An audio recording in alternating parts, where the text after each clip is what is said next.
everyone, vanakkam. I am Srika and welcome back to Tamilian Talks. Okay, இந்த வீடியோவில் வந்து actually நான் ஒரு ஸ்பெஷல் அனௌன்ஸ்மெண்ட் வச்சுருக்கேன். பிகாஸ் நம்ம ப்ரீவியஸ் வீடியோவில் வந்து ஃப்ளைட் ஏறுற வரைக்கும் இல்லை போர்டிங் கேட் வரைக்கும் நான் ஷோ பண்ணியிருப்பேன். பட் எங்கே போகிறேன்னு சொல்லிட்டு நான் சொல்லவே இல்லை. அது வந்து இன்றைக்கி வீடியோவில் வந்து நான் சொல்லணும் அப்படின்னு சொல்லிட்டு நினச்சேன். Background everything is different. And இப்போதைக்கு இந்த ரூமில் இந்த இடம் தான் லைட்டிங் நல்லா இருக்குது. பெட்டர் லைட்டிங் கிடச்சா வேறு லொக்கேஷன் மாற்றுவேன், வேறு பேக்ரவுண்ட் மாற்றுவேன். அப்படி இல்லைன்னா இதுதான் நம்ம பேக்ரவுண்டாக இருக்க போகுது. ஸோ என்ன சர்ப்ரைஸ் அப்படின்னு சொல்லி பார்த்தோம்னா, நம்ம யூடியூப் சேனலில் நான் போஸ்ட் பண்ண வெரி ஃபர்ஸ்ட் வீடியோவில் வந்து நான் ஒரு இன்ட்ரடக்ஷன் கொடுத்துருப்பேன். இப்போ வந்து ஹாய் வணக்கம் I'm Srika welcome back to Tamizhan talks, அதுதான் நம்ம இன்ட்ரடக்ஷன். பட் வெரி ஃபர்ஸ்ட் வீடியோவில் வந்து I cannot be saying that right. So very first வீடியோவில் வந்து நான் யார் அப்படின்னு சொல்லிட்டு ரொம்ப குட்டியாக வந்து எக்ஸ்பிளைன் பண்ணியிருப்பேன். Since this is our first video, I would like to introduce myself just a little bit before jumping into today's topic. So hi again, my name is Srika Naraja and I'm a Malaysian Tamilian and I'm currently pursuing my undergraduate studies in economics. அந்த இன்ட்ரோடக்ஷனில் வந்து இப்போ ஒரு சின்ன மாற்றம் இருக்குது. நம்ம புது introduction பார்ப்போமே. ஸோ அகெயின் ஹாய் எவ்ரிவன், வணக்கம். I am Srika Nararaja, Malaysian Tamil who's currently in Adelaide, South Australia, currently pursuing postgraduate studies in University of Adelaide. Course வந்து Masters of Economics and Resource Policy. இதுதான் சர்ப்ரைஸ். ஸோ நான் master pursue பண்ணுறதுங்கிறது nothing, என்ன சொல்லுவாங்க, because நான் வந்து degree முடிச்சதுக்கு அப்புறமே வந்து மாஸ்டர் வந்து கண்டினியூ பண்ணேன். நான் டிகிரி முடித்த அதே யூனிவர்சிட்டியில் ஃபார் ஒரு செமஸ்டர். ஸோ அதுக்கப்புறம் ஸ்டாப் பண்ணிட்டு இப்போ வந்து வெளிநாட்டு வந்து மாஸ்டர்ஸ் செய்யணும் அப்படின்னு சொல்லிட்டு. ஸோ அதுக்கு தான் வந்து I told you all right, cooking something, அப்புறம் ஃப்ளைட் எடுத்தது. ஸோ அதனால வந்து சொல்லாமல் வச்சுருந்தேன், சரி நம்ம இன்ட்ரொடக்ஷனில் சொல்லணும் அப்படின்னு சொல்லிட்டு. ஸோ இதுதான் வந்து என்னோடய ஹாஸ்டல் ரூம். அண்ட் இன்றைக்கி வீடியோவில் வந்து நம்ம என்ன பார்க்க போகிறோன்னா, ஃப்ளைட் ஜெர்னி கொஞ்சோண்டு, அதுக்கப்புறம் ஏர்போர்ட்லேருந்து நான் எப்படி ஹாஸ்டல் வந்து சேர்ந்தேன் அப்படின்னு சொல்லிட்டு, அண்ட் லாஸ்ட்டில் வந்து இன்றைக்கி வந்து end of day 1 in Adelaide. So இன்றைக்கி ஏர்லி மார்னிங் அரவுண்ட் 7 சம்திங் தான் வந்து நான் ரீச் ஆனேன். So end of today's video வந்து ரீச் ஆனதுக்கப்புறம் கொஞ்சம் என்ன செஞ்சேன் அப்படின்னு சொல்லிட்டு நான் சொல்லிடுறேன்.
You're officially in Adelaide.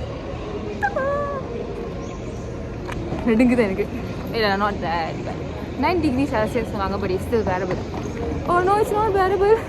நடக்கும்போது இன்னும் சில்லுன்னு இருக்குது. ஹெட்ஃபோன்ஸ் போட்டால் ஓகே ஆயிரும், but I'm looking for the bus stop. அண்ணன் எனக்கு மேப் போட்டு கொடுத்தாரு. அங்கே ஒரு ஹெல்ப் டெஸ்க் அண்ணன் எனக்கு மேப் போட்டு கொடுத்தாரு. ஸோ இங்கே வந்து பீக் ஆகுனா ஒரு வேலை, ஆஃப் பீக்னா ஒரு வேலை. மணி இப்போ 7:50. ஸோ ஐ தாட் மேபி 9 மணி வரைக்கும் வெயிட் பண்ணிட்டு சப்வே வாங்குவா. I'm not very hungry because பசாரிக்கு நான் பர்பஸ்லி நாசம் வாங்கி சாப்பிட்டேன், கேட் சாப்பிட்டேன். So I'm okay. So I thought 9 மணி வரைக்கும் ஏர்போர்ட்டில் லேப்பாக பண்ணிட்டு ஆஃப் பீக் எடுக்கிறானே, பட் நான் விடிய தூங்கலை. ஸோ எனக்கு இப்போ மாதிரி வேறாக இருக்குது. என்னன்னு தெரியலையே. டெக்ஸ்ட் பின்னாலே நான் கண்டுபிடிச்சிட்டேன்.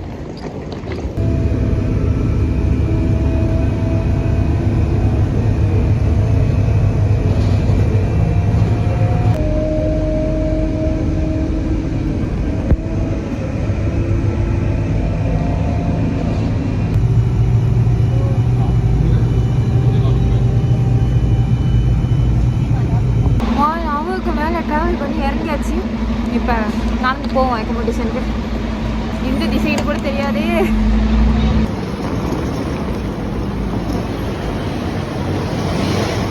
ஹாஸ்டலோட லாபிக்கு வந்துட்டோம். வெயிட் பண்ணிகிட்டு இருக்கோம். அவ்வளோதான், ரூம் போய்ட்டு பேசுகிறேன். ஐயோ பேக்கை தள்ளி கை அடிக்குது. நம்ம வந்து பஸ் எடுத்து ஏர்போர்ட்லேருந்தே வந்து என் அக்கமடேஷனுக்கு ரீச் ஆனேன் இல்லையா. ஸோ ஆக்சுவலி வந்து அதுக்கு 3 வேஸ் இருக்குது. கண்டிப்பாக வீடியோவில் சொல்லணும் அப்படின்னு சொல்லி நினச்சேன். ஸோ தட் இன் ஃபியூச்சர் ஏதாச்சும் வந்தீங்கன்னா you can be very careful. So okay, first day வந்து என்ன அப்படி சொல்லிட்டு பார்த்தோம்னா, நம்ம வந்து இன்டர்நேஷனல் ஸ்டூடெண்ட் அப்படிங்கிறதுனால வந்து university transfer, airport transfer by university people அது நம்ம யூஸ் பண்ணலாம். ஸோ அது வந்து 150 ஆக்சிஜோட. ஸோ இதுதான் நான் ஃபர்ஸ்ட் டைம் முடிவு பண்ணிட்டேன். ஆக்சுவலி நான் ஃபர்ஸ்ட் ஆசைப்பட்டேன், சரி நம்ம பேர் பாட்டில் எழுதி வெயிட் பண்ணுவாங்க நல்லா இருக்கும். அதுக்கப்புறம் இல்லை 150 ஆக்சிஜன் வர்ற அளவுக்கு அந்த ட்ரீம் எனக்கு ஒர்த்து கிடையாது. அதோட விட்டுட்டேன். செகண்ட் வந்து என்ன அப்படி சொல்லிட்டு பார்த்தோம்னா ஊபர் எடுக்கிறது. ஸோ ஊபர் வந்து நான் ChatGPT அந்த மாதிரி வந்து மலேசியாவில் இருந்தப்போ கேட்டப்போ வந்து அது என்ன சொன்னிச்சுன்னா அரௌண்ட் 20 to 30 அந்த மாதிரி தான் சொன்னிச்சு. ஸோ அப்போவே வந்து என்னோட எஜுகேஷன் ஏஜென்ட் அவங்ககிட்ட கேட்டப்போ அவங்க என்ன சொன்னாங்கன்னா, இல்லை சரிக்கா ஒரு 40 to 70 வரைக்கும் கூட போக சான்சஸ் இருக்குது அப்படின்னு சொல்லிட்டு சொன்னாங்க. அப்போ நான் வந்து மலேசியாவில் வரப்போ வீட்டில் எல்லாத்துக்கிட்ட வந்து என்ன அப்படின்னு சொல்லி சொன்னேன்னா, இந்த மாதிரி நான் ஊபர் எடுத்து போவேன் அப்படின்னு. But back of the mind வந்து எனக்கு ஆல்ரெடி ஒரு பிளான் இருந்துச்சு. சரி இது வந்து என் ஃப்ரெண்ட் மகேஷ்க்கு மட்டும் தான் சொல்லி வச்சுருந்தேன். And she want me not to do. But நம்ம மெனி ஃப்ரெண்ட்ஸ் பீஸாக கேட்டிருக்கோம், நம்ம அதுதான். ஸோ தேர்ட் பிளான் என்ன அப்படின்னு சொல்லிட்டு பார்த்தோம்னா, அங்கே வந்து ஒரு பஸ்ஸு சிட்டி பஸ். ஸோ அந்த பஸ்ஸில் வந்து ஒன்று நம்ம கிரெடிட் கார்டு யூஸ் பண்ணலாம், இல்லைனா வந்து ஸ்டூடெண்ட் கன்செஷன் கார்டு யூஸ் பண்ணலாம். பட் எனக்கு வந்து இன்னும் ஸ்டூடெண்ட் கார்டு கிடைக்கல. பிகாஸ் நம்ம வந்து இன்னும் யூனிவர்சிட்டிக்கு போகல. அதனால காஸ்ட் ஸ்டார்ட் பண்ணுறதுக்கு ஏர்லியாகவே வந்ததுனால நான் யூனிவர்சிட்டி போய் கார்டு எடுக்கல. ஸோ அந்த கார்டு எடுத்தால் தான் வந்து அந்த கன்செஷன் எடுக்க முடியும். ஆக்சுவலி கார்டு எடுத்தால் தான் கன்செஷன் எடுக்க முடியும்னு சொல்லிட்டு கிடையாது. நீங்கள் அவங்க வந்து அந்த கன்செஷன் கார்டு எடுக்கலாம். பட் ஜஸ்ட் அந்த டிக்கெட் இன்ஸ்பெக்டர் வந்தாங்கன்னா அவங்க வந்து வெரிஃபை பண்ணுறதுக்கு அந்த ஸ்டூடெண்ட் கார்டு கேட்பாங்க. ஸோ ChatGPT கேட்டப்போ அது சொன்னிச்சு, நீ வந்து கன்ஃபர்மேஷன் ஆஃப் எஜுகேஷன் நம்ம வந்து பேலாம் பண்ணிட்டு இந்த யூனிவர்சிட்டிக்கு வரலாம் கன்ஃபார்ம் பண்ணோன்னே யூனிவர்சிட்டி வந்து ஒரு லெட்டர் டிபார்ட்மெண்ட் ஆஃப் இது எஜுகேஷன் ஆஸ்திரேலியாவோட அவங்க வந்து ஒரு லெட்டர் வெளியாக்குவாங்க. அவங்களோட ஹெட் தான் மேலே இருக்கும்.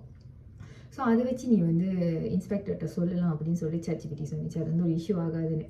பட் இன்றைக்கி வந்து நான் ஏர்போர்ட்டில் கேட்டப்போ அவங்க சொன்னாங்க, இல்லை ஸ்டூடெண்ட் கார்டு இருந்தால் தான் வந்து நீ எடுக்க முடியும் அப்படின்னு சொல்லிட்டு. ஸோ எதுக்கு இந்த ரிஸ்க், ஆல்ரெடி நம்ம நிறையா கட் காஸ்ட் பண்ணுறோம். ஸோ இந்த ஒரு சின்ன விஷயத்துக்கு எதுக்கு நம்ம இது பண்ணோம் அப்படின்னு சொல்லிட்டு நான் வந்து என்னோடய கிரெடிட் கார்டு தான் டேப் பண்ணேன். அரௌண்ட் $4 எவ்வளோ வந்துச்சு. ஸோ 150லேருந்து இன்னைக்கு காலையில் ஊபர் செக் பண்ணுறப்போ 45 to 46, 47 அந்த ரேஞ்சில் காட்டுச்சு. அதுலேருந்து நம்ம இன்னும் சின்னதாக கொண்டு வரப்போ 4 பாயிண்ட் சம்திங் அந்த அளவுக்கு நம்மளால் செய்ய முடியும். ஜஸ்ட் தட் நமக்கு எவ்வளோ ஆப்ஷன்ஸ் இருக்கா அப்படின்னு சொல்லிட்டு தெரியணும். அண்ட் டைம் அஃப்கோர்ஸ் நான் பஸ்ஸில் வந்து ஆக்சுவலி 1 hour சொல்லியிருப்பேன். இல்லை அதுக்கப்புறம் தான் நான் வீடியோலாம் செக் பண்ணி பார்த்தேன். 1.5 மணி நேரத்துக்கு மேலே பஸ்ஸில் லிட்டரலி என் ஊரே சுற்றி காட்டுச்சு. I am very grateful for that. But அந்த நிமிஷத்தில் நான் ஊர் சுற்றி பார்க்குற நிலைமையில நான் இல்லை, மென்டலி ஃபிசிக்கலி ஆல்சோ. ஸோ நான் ரொம்ப ஐயோ எப்படா என்னை போய் பஸ் ஸ்டாப்பில் விடுவீங்க அப்படின்னு தான் இருந்தேன். பட் கொஞ்சம் கடலை கூட நான் பார்த்தேன். ஐ சோ கடல். பட் என்னால் ரெக்கார்ட் பண்ண முடியல பிகாஸ் 2 கையில் ஒரு 2 லக்கேஜ் பார்த்துட்டு இருந்தனால எடுக்க முடியல. ரூம் வந்ததுக்கப்புறம் வந்து லிட்ரலி எம்டி ஃபர்னிச்சர்ஸ் மட்டும் தான் இருந்துச்சு, வேறு எதுவுமே இல்லை. எனக்கு ஒரு அறவே தூக்கம் இல்லை. ஸோ நான் ரூமுக்கு வந்துடுவேன்னா ஃபர்ஸ்ட் அஃப்கோர்ஸ் ஃபேமிலிக்கு வந்து நான் வந்துட்டேன் ஆல் ஓகே சொல்லிட்டு வீடியோ கால்லாம் பண்ணி காட்டிட்டு ஃப்ரெஷ்ஷன் அப் ஆகிட்டு ரூம் கொஞ்சம் சுத்தம் பண்ணேன். லேப்டாப்லாம் கொஞ்சம் எடுத்து வச்சேன். அஃப்கோர்ஸ் வீடியோ கால்லாம் பேசினோம் இல்லையா. ஃப்ரெஷ்ஷன் அப் ஆகிட்டு ஆக்சுவலி தூங்கிட்டேன். பட் கொஞ்ச நேரம் தான் தூங்கினேன் பிகாஸ் வந்துட்டோன்னே வந்து அந்த குளிர் எனக்கு ரொம்ப குளிராக இருந்துச்சு. எப்படி சொன்னாங்க, எனக்கும் குளிர் கொஞ்சம் அவ்வளோ செட் ஆகாது. அதனால தான் ரூமில் எப்படி சரப்பட்டு சுற்றிக்கிட்டு இருக்கேன். கொஞ்ச நேரம் தான் தூங்கலை, ரொம்ப கொஞ்ச நேரம் தான் தூங்கினேன். எங்கள் அம்மாவே ஷாக் ஆகிட்டாங்க, எப்படி ஒரு கொஞ்ச நேரம் தான் தூங்குறேன் அப்படின்னு சொல்லிட்டு. அதுக்கப்புறம் வீடியோ கால் பேசினேன், அப்படியே ரூம்குள்ளே எல்லாம் தூங்கிட்டு இருந்தேன். அதுக்கப்புறம் என் ஹவுஸ்மேட் ஒரு மீட் பண்ணேன், கதடிச்சேன். அப்புறம் ஃப்ரெண்ட்ஸ் கொஞ்சம் பேர் எப்படி என்னன்னு கேட்டாங்க, அதுக்கு ரிப்ளை பண்ணிக்கிட்டு இருந்தேன். அதுக்கப்புறம் வந்து சட்டெல்லாம் மாற்றிட்டு ஆக்சுவலி எனக்கு ஒரு திங் இருக்குது செட்டில் பண்ணுறதுக்கு, ஒரு எரண்ட் இருக்குது கண்டிப்பாக. தட் வி செட்டில் பண்ணி ஆகணும் as soon as possible. அது இன்றைக்கி டைமிங்னால என்னால் செட்டில் பண்ண முடியல. ஸோ பக்கத்தில் வந்து ஹெங்கர் அந்த மாதிரி ஜாமான்லாம் வாங்குற நீட் இருந்துச்சு. ஸோ பக்கத்தில் வந்து கேமார்ட் அப்படின்னு சொல்லிட்டு ஒரு இடத்துக்கு போயிட்டு ஷாப்பிங் பண்ணிட்டு அதுக்கப்புறம் என்ன பண்ணேன், நான் சாப்பிடல. ஆக்சுவலி ஹோல் டே நான் சாப்பிடவே இல்லை. சாப்பாடு தேட போய் தான் கேமார்ட்டை கண்டுபிடிச்சேன். அப்புறம் சாப்பாடுன்னு தேடி ஒரு இடத்துல வந்து சுஷி இருந்துச்சு. ஸோ சுஷி வாங்கி சாப்பிட்டேன். நான் ஜப்பான் போன முதல் நாள் கூட சுஷி சாப்பிடல. அடலைட்க்கு வந்து முதல் நாள் தான் சுஷி சாப்பிட்ருக்கேன். ஸோ சுஷி சாப்பிட்டுட்டு அதுக்கப்புறம் பிஸ்கட் அதெல்லாம் வாங்கணும்னு நினச்சேன். ரூமில் சாப்பிட்றதுக்கு ஏதாச்சும் ஜாமான் வேணும் அப்படின்னு சொல்லிட்டு ஐ பாட் திஸ் கப்பு ஓசோ. ஸோ இதெல்லாம் பர்ச்சேஸ் பண்ணிட்டு நான் பர்ச்சேஸ் பண்ணுறப்ப ஒரு மாதிரி இருட்டுற மாதிரி ஆயிடுச்சு. அப்புறம் நல்ல பிள்ளையாக ரூமுக்கு வந்துட்டு ரூம் போய் சுத்தம் பண்ணி லக்கேஜில் உள்ள ஜாமான்லாம் எடுத்து அடுக்கி லக்கேஜெல்லாம் எடுத்து ஒரு மூலையில் வச்சு ரூம்பை கூட்டி பெருக்கி இப்போ ஒரு அளவுக்கு வச்சுருக்கேன். எத்தனை நாள் இந்த ரூம் எப்படி சுத்தமாக இருக்கும்னு எனக்கு தெரியாது. இப்போ எப்படி இருக்குது, இதுக்கு மேலே தான் நான் பொறுப்பு. இதுக்கு மேலே அதில் கான்சிக்வன்ஸுக்கு நான் பொறுப்பு கிடையாது. So yeah, that's all for today's video. Nothing much. Actually நான் ஷாப்பிங் பண்ணுறது அந்த ஊரெலாம் கொஞ்சம் காட்டணும்னு நினச்சேன். பட் நீ தான் ஃபர்ஸ்ட் டே அப்படிங்கிறதுல நானே வந்து இந்த ரோடா அந்த ரோடா அப்படியே இல்லை. ஐயோ நம்ம கரெக்டாக போகிறோமா, இந்த ஜமா I try my best to pay in cash சமோ. ஸோ அதுலலாம் நான் ரொம்ப இதானோடனே சரி வீடியோ எடுத்து நம்ம கவனத்தை டிஸ்ட்ராக்ட் பண்ண வேணாம் அப்படின்னு சொல்லிட்டு நான் நினச்சேன். ஸோ இதுக்கப்புறம் நான் வெளியே எங்கேயா சுத்தம் பண்ணேன்னா கண்டிப்பாக நான் வெளியே எப்படி இருக்கேன் அப்படின்னு சொல்லிட்டு காட்டுறேன். அண்ட் என் ஹவுஸ் மேட்ஸ் என்னமோ கலகலன்னு பண்ணுதுங்க. So yeah, that's all for today's video. இந்த வீடியோ உங்களுக்கு பிடிச்சிருந்தா இந்த வீடியோ லைக் பண்ணுங்கள், ஷேர் பண்ணுங்கள். இந்த சேனல் சப்ஸ்கிரைப் பண்ணுங்கள், மறக்காமல் பெல் பட்டன் அழுத்திடுங்க. Bye and thank you.